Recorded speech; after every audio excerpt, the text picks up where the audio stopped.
Hello and welcome to another A Tippling Philosopher video with myself, Jonathan MSP. This is a frontline update for the Ukraine war for the 24th of February 2023. Let's get straight to it and go to the northeast to the Kupiansk-Svatove-Kreminna frontline. There's actually not a lot going on from Kupiansk to Kreminna, like really very quiet.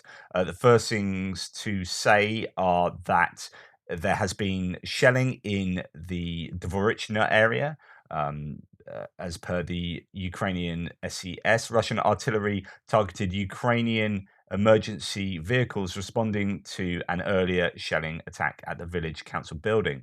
So this is the idea that they are going to help at these are the emergency services going to help at a building that's been shelled in Dvorichna, and then the Russians hit the emergency services with further shells, and that is arguably a war crime. It depends whether they knew, did they have drones in the air, was that on purpose, all that kind of stuff.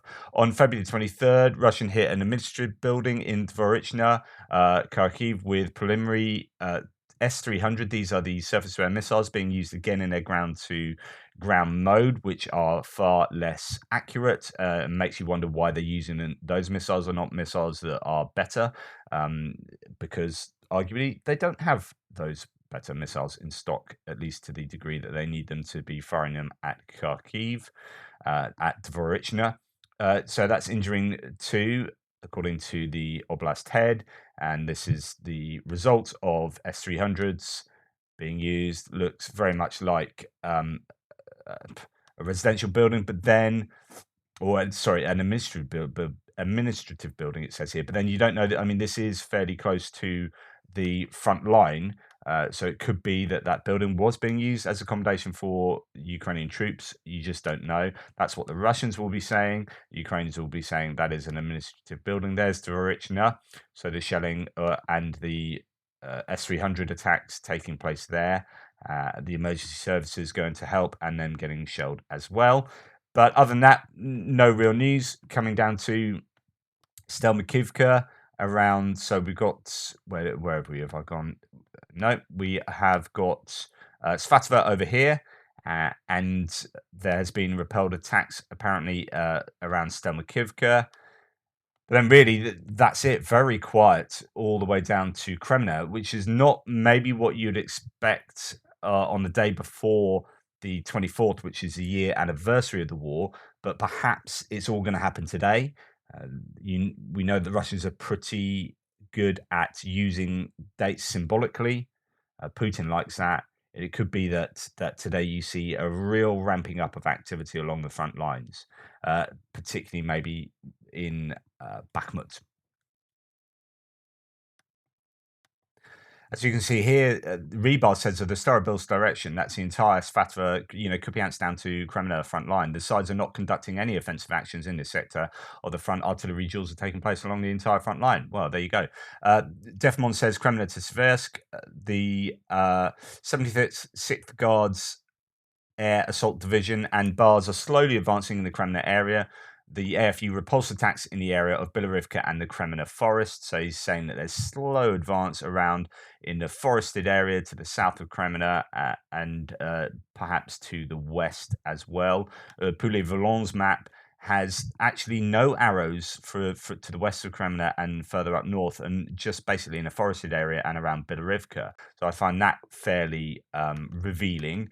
And the ISW says Ukrainian Luhansk Oblast head Sergei Haidai has stated that Russian forces are prioritizing the Kremlin direction and that fighting along the front line has largely died down due to Russian forces sustaining heavy losses.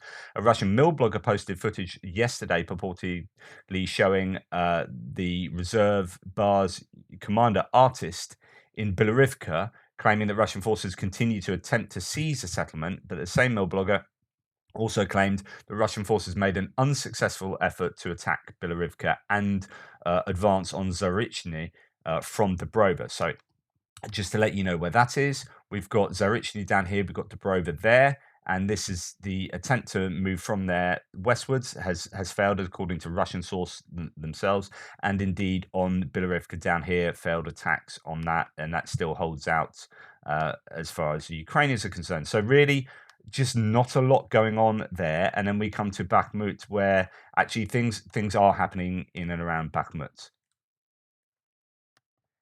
Actually, one thing I did forget to mention, as ever, from the ISW report is quite a different little claim. Geolocated footage published on the 23rd reportedly shows a remote-controlled vehicle-borne IED, improvised explosive device, reportedly constructed by the 35th Separate Guard Motorized Rifle Brigade, driving towards Ukrainian positions and failing to detonate near Chervona-Popivka, which is north of Kreminna. Just yeah, it's quite a different bit of a nugget there to add in. So as we come to look at Bakhmut, Bakhmut is here, and we have pressure all around this area north of Bakhmut. In fact, let's go and look at Vuhledar's map. It's nice and clear. So Bilorivka's up here, come down this front line towards this northern uh, sort of area, northern front line north of Soledar, and we have pressure all along there, Fedorivka, Rozdilivka, and so on and so forth. So on my map, that would be here, Rozdilivka, Vesele, Fedorivka, and indeed Vadyukivka, repelled attacks all around there. But most of the activities really taking place around the Bakhmut and Yahidna area. So there have been my map. In fact, let's look at Syriac maps, because actually that shows you uh, the very clearly what's been gained. So just to flip between my map and their map. So Bakhmut, it was Paraskevivka, Krasnohora coming down there, then crossing this road. This road was interdicted, and now they are firmly on the southern side of this road, southeastern side of this road, and moving into Yahidny from the north, and Bakhmut as well. Bakhmut is now almost entirely under the control of the Russians, and they're moving towards this small village of Dubova Vasilivka. Syriac map shows that there, and the Ukrainians are pushing back in that area, but Bakhmut seems to be fully under control uh, of the Russians. Doesn't show Syriac maps, interestingly, as a pro-Russian map, doesn't show much gain for the Russians in Yahidny.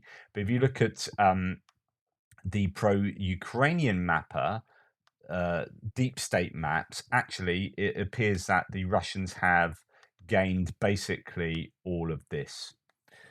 And I'm leaving mine in line with Syriac maps because just out of consistency, they've been accurate in the last couple of weeks. I've kept to that.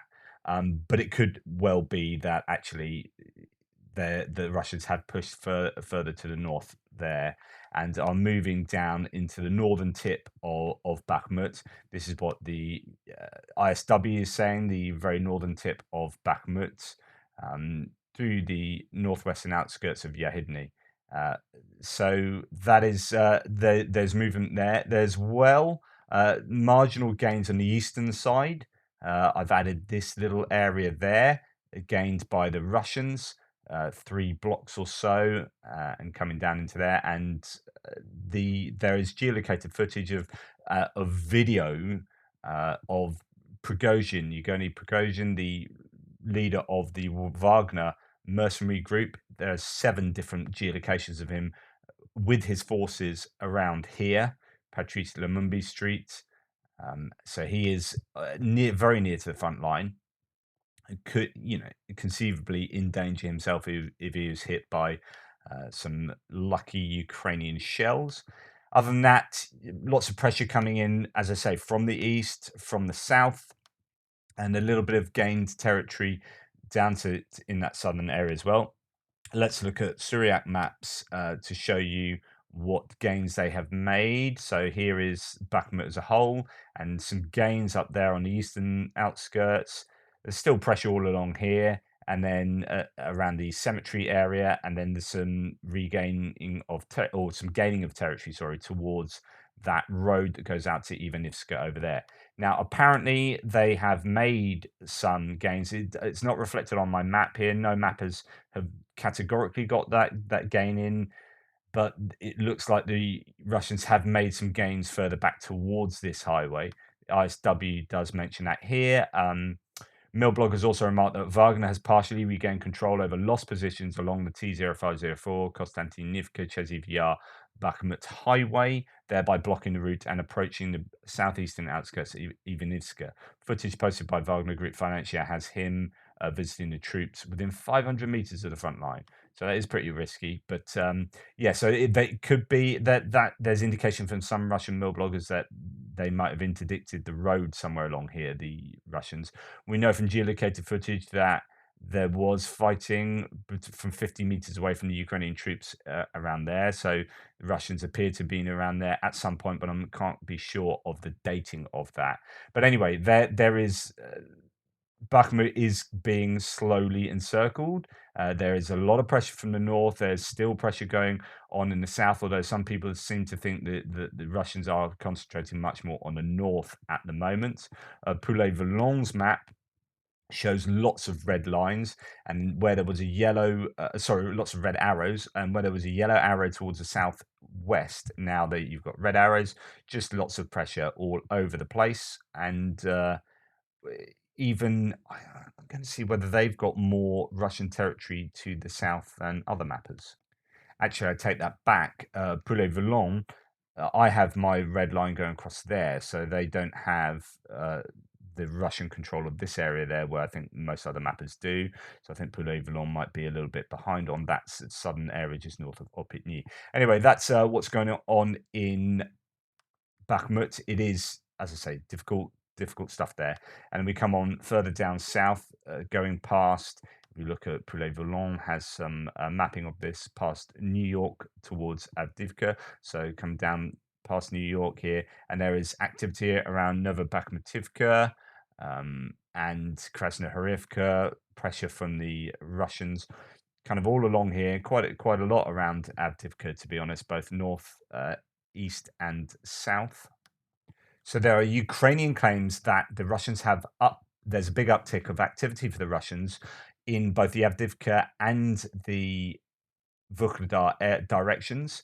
Uh, there were 43 unsuccessful attacks, according to the Ukrainians, in this area over the past day. That's in the area of Avdivka, particularly near Avdivka itself and northeast of the town near Novobakhmutivka, or at Novobakhmutivka. So 43 attacks around. So we come past New York, which is there. Come down to Novobakhmutivka, so lots of activity around there, which is north of Avdivka there, towards Alexandropol, and also out to the west. We have Kamyanka activity around there, and indeed around Avdivka itself in the southeast and towards Vodjanye, where there's been a little bit of game for the Russians around there. Over the last week, I updated my map marginally around there for a little push. So things are difficult around the Avdivka area. The Ukrainians have remarked that Russian troops are attacking in assault groups of 10 to 15 people and in mechanized units of unspecified echelons, likely at or below the battalion level. So although there's quite a lot of activity, they aren't the full force that you would expect if Russia were at their optimal kind of levels of constitution, I guess. This likely means that Russian forces are employing roughly squad-sized assault groups supported by company-sized mechanized units. A Russian mill blogger posted footage of the DNR battalion and Spetsnaz battalion striking Ukrainian positions near Avdivka, and claimed that the battalion is moving forward meter by meter. So that is again still the understanding that things aren't quick around there, that it is grinding in the same way that it is around Bakhmut. Things are difficult, but the Russians are making, it appears, some gains up in the north in the Novobakhmutivka area, and are pressing all around Avdivka in the same way they are in Bakhmut. So then we come to Marinka, where there are some gains to the south of Marinka towards Pobyeda.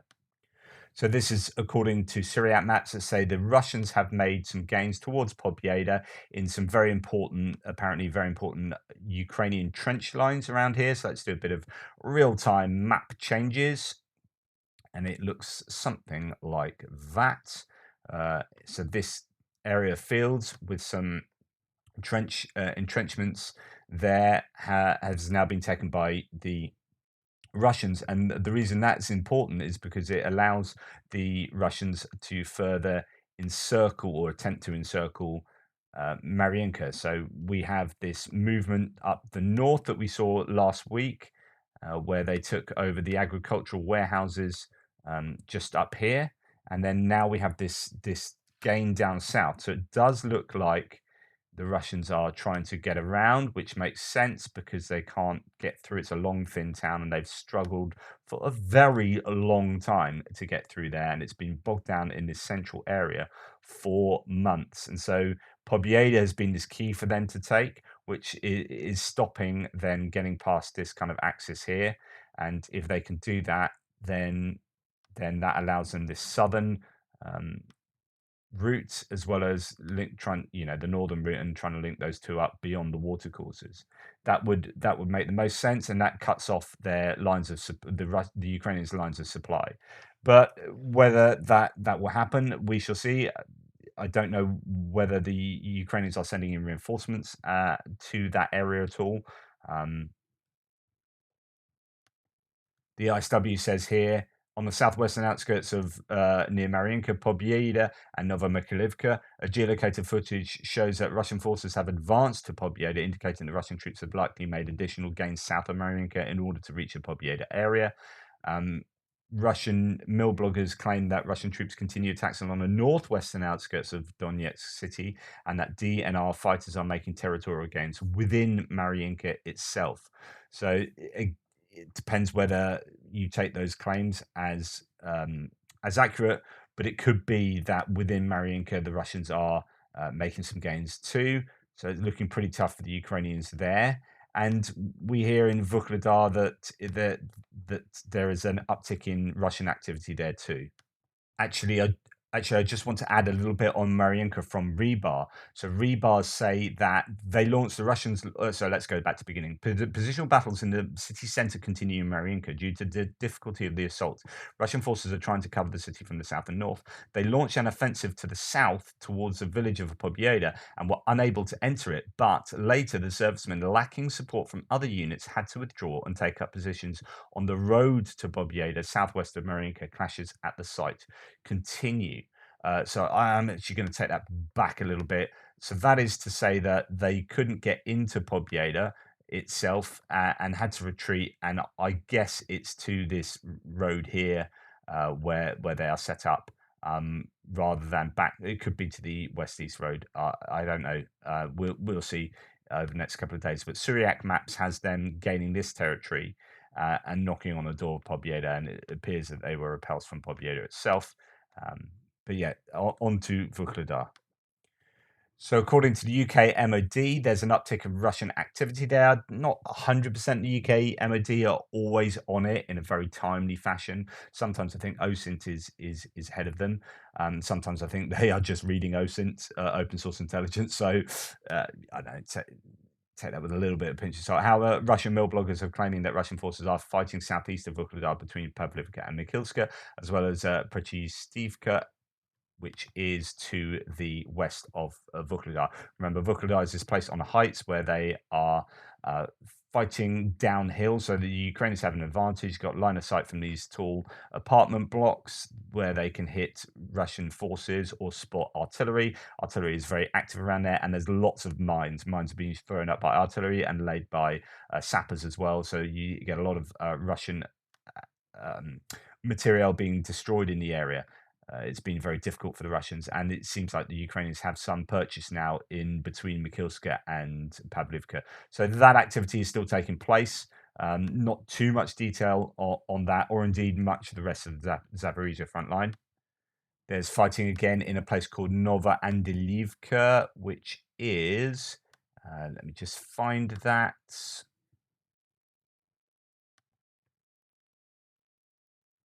Which is over here, just south of Orikhiv.